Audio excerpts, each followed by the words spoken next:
Share capital के बारे में बात करनी थी और टाइप्स की बात कर लें जरा।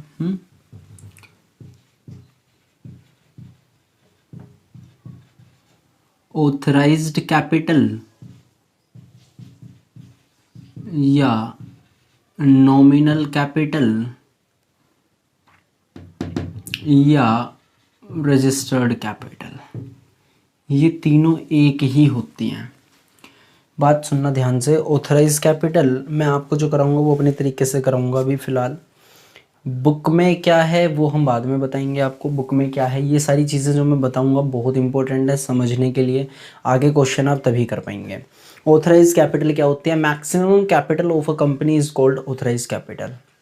हिंदी में बात करूँ ना तो ऑथराइज कैपिटल का मतलब होता है हिंदी में अधिकृत पूंजी। क्या होता है? अधिकृत पूंजी। अधिक से अधिक जो पूंजी होती है, मैं बात कर रहा हूँ किसकी? ऑथराइज कैपिटल की। अधिकृत पूंजी। अधिकृत का मतलब अधिक से अधिक जो पूंजी हो सकती है उस पूंजी को हम कहते हैं अधिकृत पूंजी, और इंग्लिश में कहते हैं उसे ऑथराइज कैपिटल। नॉमिनल कैपिटल भी इसका नाम होता है क्योंकि ये नॉमिनेट एक तरीके से होती है, यानी कि नॉमिनी रहती है ये। मतलब आप कह सकते हो नॉमिनी का मतलब हिंदी में यहाँ पर नॉमिनल का अंकित पूंजी से मतलब है। नॉमिनल का मतलब है अंकित पूंजी से। ये अंकित हुई हुई पूंजी रहती है, नॉमिनेट हुई हुई पूंजी रहती है। In the registrar of companies में अगर कहने लगूं कि भाई पता है हाँ इतने रुपए का शेयर है, इतनी इसकी वैल्यू है, ये सब है, दिस इज कॉल्ड मतलब नॉमिनल कैपिटल है। Nominal capital. इसे रजिस्टर्ड कैपिटल भी बोलते हैं क्योंकि जिस कैपिटल से कंपनी का रजिस्ट्रेशन होता है in the registrar of companies, in the registrar of companies जिससे रजिस्ट्रेशन होता है उसे बोलते हैं रजिस्टर्ड कैपिटल। ये भी यही होती है, ठीक है। इन तीनों के नाम अलग अलग हैं, मतलब अलग अलग हैं, लेकिन अमाउंट सेम रहती है। ध्यान रखना, अमाउंट सेम रहती है। ऑथराइज कैपिटल बोल लो, रजिस्टर्ड कैपिटल बोल लो, या आप इसे नॉमिनल कैपिटल बोल लो, कुछ भी बोल लो, कोई दिक्कत इसमें नहीं है, ठीक है। चलो आगे बढ़ते हैं थोड़ा सा।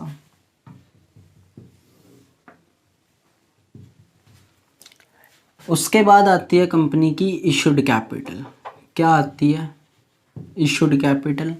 ऑथराइज कैपिटल का वो हिस्सा जो हमने इशूड कर दिया उसे बोलते हैं इशूड कैपिटल, और वो हिस्सा जो अभी इशूड नहीं करा उसे बोलते हैं अनइशूड कैपिटल। क्या बोलते हैं उसे हम? Unissued capital. अब सर ये इशूड कैपिटल क्या होती है? मान लो आपकी ऑथराइज कैपिटल कितनी है? 50 लाख रुपीस की। कितने की है?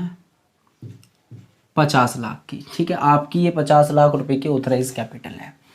आपने इसमें से, ये मैक्सिमम है आपकी, मतलब है नहीं, मैक्सिमम इतनी हो सकती है, दैट्स कॉल्ड ऑथराइज कैपिटल। आपने पब्लिक में इशू कर दिए 30 लाख रुपए के शेयर्स। क्या कर दिया आपने?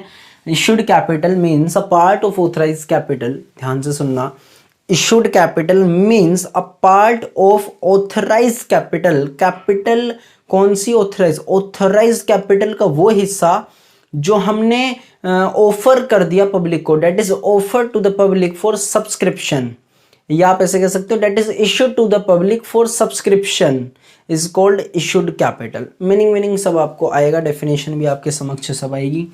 मैं पहले इसका पूरा बता दूं स्ट्रक्चर है क्या, कैसे कैसे पब्लिक के पास में पैसा पहुंचता है, सॉरी कंपनी के पास में पैसा पहुंचता है पब्लिक से, ठीक है। तो ऑथराइज कैपिटल का वो हिस्सा जो इशूड कर दिया उसे बोलते हैं इशूड कैपिटल।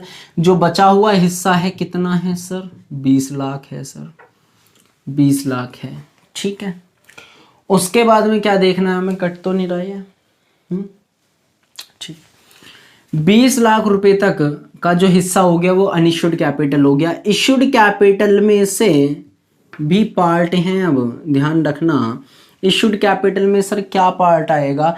जरूरी थोड़ी है कि पब्लिक ने सारा का सारा सब्सक्राइब्ड कर दिया हो। सब्सक्राइब्ड कैपिटल, और जो सब्सक्रिप्शन जिसके लिए नहीं मिला उसे बोलते हैं अनसब्सक्राइब्ड कैपिटल, ठीक। अब सर ये सब्सक्राइब्ड कैपिटल क्या है? कंपनी ने ऑफर कितने के लिए निकाला? ध्यान से सोचो, कंपनी ने ऑफर कितने के लिए निकाला? कंपनी ने ऑफर निकाला इशूड कैपिटल यानी 30 लाख रुपए के लिए। जरूरी थोड़ी है सब्सक्राइब्ड कैपिटल 30 लाख ही आए, देयर में भी 3 सिचुएशंस, यहाँ भी 3 सिचुएशंस हो सकती हैं, ठीक है, यहाँ भी 3 सिचुएशंस हो सकती हैं। कौन सी 3 सिचुएशन हो सकती हैं? जितना मांगा है या तो उतना ही आया हो, समझना मेरी बात, 30 लाख मांगे हैं 30 लाख ही आए हों, हो सकता है 30 लाख नहीं 32 लाख आया हो, ज़्यादा भी तो आ सकता है, जिसे हम क्या कहेंगे ओवर सब्सक्रिप्शन कहेंगे। मैं अभी जस्ट तुम्हें धीरे धीरे कंपनी में घुसाने की कोशिश कर रहा हूँ, आप लोग बस एंटर करें कंपनी की दुनिया में अभी चल क्या रहा है। आपने पब्लिक ने देखा ऑफर कंपनी के पास, मुझे नहीं पता दूसरे बंदे ने अभी तक ऑफर के लिए अप्लाई करा है या नहीं करा, मैं भी अप्लाई करूँगा वो भी अप्लाई करेगा, कंपनी के पास में ऐसा हो सकता है ज़्यादा एप्लीकेशंस पहुँच जाएँ कि भाई हमें भी शेयर दे दो, हमें भी शेयर दे दो, सब मांगेंगे अगर अच्छी कंपनी है तो ओवर सब्सक्रिप्शन भी हो सकता है।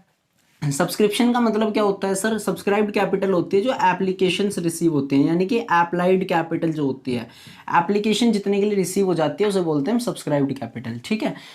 मतलब अकाउंटिंग की लैंग्वेज में इसे बोलते क्या है हम? इसे बोलते हैं हम सब्सक्राइब्ड कैपिटल। है तो ये एप्लाइड हुई हुई कैपिटल, एप्लाइड करिए किसने? पब्लिक ने, कि सर हमें ना शेयर दे दो आपने ऑफर निकाला हुआ है। सब्सक्राइब्ड कैपिटल या तो जितनी मांगे हैं 30 लाख की आ जाएगी, या हो सकता है ज़्यादा है या हो सकता है कम आए, मान लो 29 लाख रुपए की ही आई है। तो भैया 3 सिचुएशन यहाँ पर हो सकती हैं। सब्सक्राइब कैपिटल में 30 रुपये और ये 32 रुपये और 29 रुपये जो मैंने तुम्हें करके दिखाया, बताऊँगा सब्सक्राइब कैपिटल भी कैसे होती है क्या होती है, इसको हम बाद में पढ़ेंगे, ठीक है। आगे आ जाओ, मान लेते हैं जस्ट कि सब्सक्राइब्ड कैपिटल आई है 25 लाख शेयर के लिए। कितने शेयर के लिए आ गई? 25 लाख के लिए सब्सक्रिप्शन कैपिटल हमें मिल गई है। अनसब्सक्राइब्ड कैपिटल कितनी हो जाएगी फिर कंपनी की? 5 लाख हो जाएगी। कोई दिक्कत इसमें किसी को? ना सर। सर इसके बाद भी कुछ होता है क्या? हाँ बच्चे, इसके बाद भी अभी होता है। कंपनी के पास में एप्लीकेशंस पहुंची 25 लाख शेयर की, ध्यान से सोचना, कंपनी के पास में 25 लाख की एप्लीकेशंस पहुंची। क्या कंपनी एक साथ पैसा मंगा ले? सारा का सारा नहीं, एक बार में पैसा मंगा ले? हाँ सर, ज़रूरत थी कंपनी को, ऐसा भी तो हो सकता है ज़रूरत ना हो कंपनी को। मीन्स कि 25 लाख रुपए एक साथ आएगा तो उसके हिसाब से उन्हें जो डिविडेंड देना पड़ेगा वो भी इनके ऊपर चढ़ना शुरू हो जाएगा। कंपनी क्या कर सकती है? कंपनी के पास में 2 चॉइसेस होती हैं। पहली तो ये चॉइस है 25 लाख है, 25 का 25 ही क्या कर ले, वो कह दे हाँ भैया पैसा हमें दे दो। या ऐसा हो सकता है 20 लाख मांग ले, 15 लाख फिलहाल मांग ले, 10 लाख मांग ले, बाद में मांगेगी बाकी बचा हुआ पैसा। बाद में कब सर? वाइंडिंग अप के टाइम पर, ठीक है। तो जितना कंपनी ने पैसा मांग लिया है दैट्स कॉल्ड अप कैपिटल। क्या कहलाती है वो हमारी? कॉल्ड अप कैपिटल कहलाती है, जितना मांग लिया है। मान लेते हैं यहाँ पर 23 लाख रुपया कंपनी ने मांग लिया। हालांकि ये सब चीज़ें आपकी शेयर्स में डिवाइड होंगी, वो हम देखेंगे। फिलहाल मेरे को स्ट्रक्चर समझाना है पूरा शेयर कैपिटल का, वो उसकी वजह से मैं ये अमाउंट ले रहा हूँ, ठीक है। उसके बाद जो बची हुई कैपिटल है सब्सक्राइब कैपिटल का, वो हिस्सा जो बच गया है वो कहलाता है अनकॉल्ड कैपिटल। अनकॉल्ड कैपिटल कह लो, अनकॉल्ड अप कैपिटल कह लो, ठीक है। या आप इसे क्या और बोल सकते हैं? इसे आप बोल सकते हैं रिजर्व कैपिटल। ये कंपनी ने रिजर्व मान लेगी एक तरीके से कंपनी, कि जब हमें ज़रूरत होगी तब हम इसे मांग लेंगे आपसे। कब ज़रूरत पड़ेगी, कब मांगेंगे? ज़रूरत के हिसाब से नहीं, बस वाइंडिंग अप के टाइम पर मांग सकते हैं। किस टाइम पर? वाइंडिंग अप के टाइम पर हम तुमसे ये पैसा मांग सकते हैं। वाइंडिंग अप मतलब कंपनी जब बिल्कुल स्थिति ऐसी होगी कि बस अब बंद हो सकती है, ठीक है ना, उस टाइम पर हम इस कैपिटल को मांगेंगे।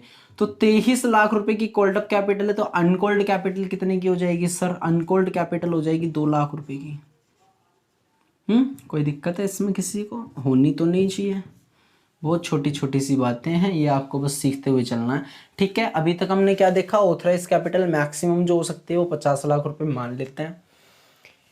ऑथराइज कैपिटल का वो हिस्सा जो पब्लिक में ऑफर कर दिया है सब्सक्रिप्शन पाने के लिए, उसे बोलते हैं इशूड कैपिटल। इशूड कर दिया। इशूड कैपिटल का वो हिस्सा जो पब्लिक से रिसीव हो चुका है, एप्लीकेशंस आ चुकी हैं कि हाँ भाई हम आपके शेयर लेने के लिए तैयार हैं, सब्सक्राइब्ड कैपिटल।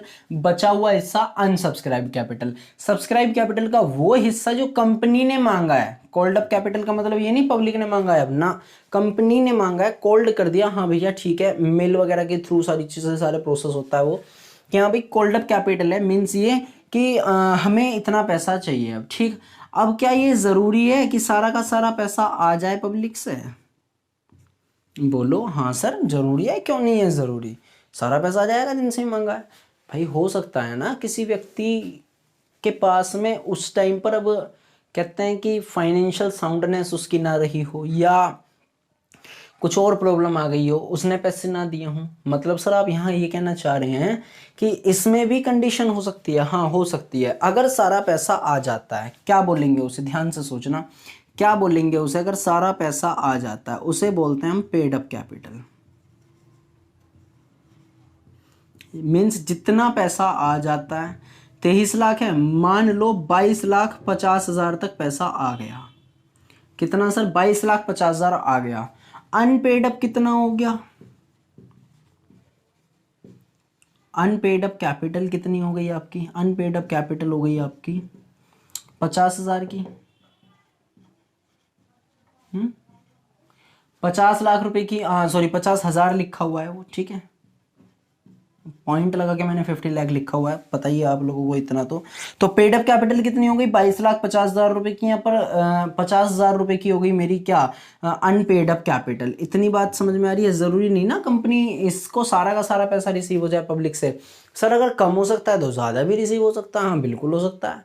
ऐसा हो सकता है क्या यार? कोई पैसा अपना ज़्यादा क्यों देगा? सीधी बात है, वो पूरा दे दें वही बहुत है। आज के टाइम में कोई किसी को ज़्यादा पैसा देता है? नहीं देता सर, सीधी बात है। तो भाई जितना है उतना ही दे दो, या फिर उससे कम मिलेगा तो कॉल्स इन एरियर का केस होता है, यानी कि अनपेड अप कैपिटल का केस होता है। मीन्स अनपेड अप कैपिटल को हम क्या बोलते हैं? Calls in arrears. क्या बोलते हैं हम? Calls in arrears. मतलब क्या है सर इसका? वो पैसा जो पब्लिक से नहीं आया वो कहलाता है हमारा कॉल्स इन एरियर। जो आ चुका वो कहलाता है हमारा पेड अप कैपिटल। हमें यहां से यहां पहुंचना होता है। समझ में आ रही है बात? फिर समझा रहा हूँ सारा का सारा प्रोसेस क्या है। उसके बाद बुक की तरफ रुख करेंगे अपना। ऑथराइज कैपिटल या नॉमिनल या रजिस्टर्ड कैपिटल कुछ भी कह लो, अधिक से अधिक पूंजी जो होती है कंपनी की वो ऑथराइज कैपिटल। उसका वो भाग जो हमने पब्लिक में दे दिया, इश्यूड कर दिया, हमने ऑफर निकाल दिया कि भैया लाओ सब्सक्राइब्ड कैपिटल दे दो, मीन्स सब्सक्रिप्शन दे दो, उसे बोलते हैं इशूड कैपिटल। इशूड कैपिटल का वो हिस्सा जो आ गया सब्सक्रिप्शन के लिए, सब्सक्राइब कैपिटल। एप्लीकेशन जितनी रिसीव हुई हैं, वो शेयर जो नहीं आया वो कहलाता है अनसब्सक्राइब कैपिटल। हो सकता है ऐसा पूरा का पूरा जितना मांगा है वो आ जाए, 30 का 30 ही आएगा, तो फिर यहाँ अनसब्सक्राइब कैपिटल कुछ नहीं होगी। ठीक है, यहाँ कोई भी पॉइंट रेलिवेंट तब होगा जब यहाँ पर ये हाफ पेमेंट या पार्शियल पेमेंट होगी। अगर यहाँ पर कंप्लीट होगा तो फिर ये कोई पॉइंट बनेगा ही नहीं, सीधी बात है ना। सब्सक्राइब कैपिटल का वो हिस्सा जो कंपनी ने मांग लिया कॉल्ड अप कैपिटल, कंपनी ने नहीं मांगा कॉल्ड अप कैपिटल नहीं, अनकॉल्ड अप कैपिटल। क्या बोलेंगे उसे? Uncalled up capital. और इसको हम एक नाम से और जानते हैं, रिजर्व कैपिटल के नाम से। दूसरी बात, कॉल्ड अप कैपिटल का वो हिस्सा जो पब्लिक ने पेड कर दिया, पेड बाय पब्लिक। पब्लिक ने जो पेड कर दिया उसे बोलेंगे हम पेड अप कैपिटल, जो नहीं आया उसे बोलेंगे हम अनपेड कैपिटल। और अनपेड कैपिटल का दूसरा नाम क्या होता है यहाँ पर? Calls in arrears. क्लियर है यहाँ तक का मैटर? सर अकाउंटिंग के पॉइंट ऑफ व्यू से क्या है? ये तो थ्योरी का मैटर था। अकाउंटिंग के पॉइंट ऑफ व्यू से सिर्फ 3 चीजें आपको याद रखनी होती हैं। कौन सी? ऑथराइज, इशूड और सब्सक्राइब्ड। बस अकाउंटिंग के पॉइंट ऑफ व्यू से देखते हैं, बुक की लैंग्वेज की तरफ से देखते हैं। ये मेरा मन था समझाने का, जो सारा मेन प्रोसेस होता है वो यही होता है। ढंग से समझ में आया होगा बिल्कुल। मैंने एक एक चीज़ आपको खोल के बताई है। यहाँ पर आप लोग इसे कॉपी करें, स्क्रीनशॉट लें, उसके बाद आगे बढ़ते हैं। ठीक है।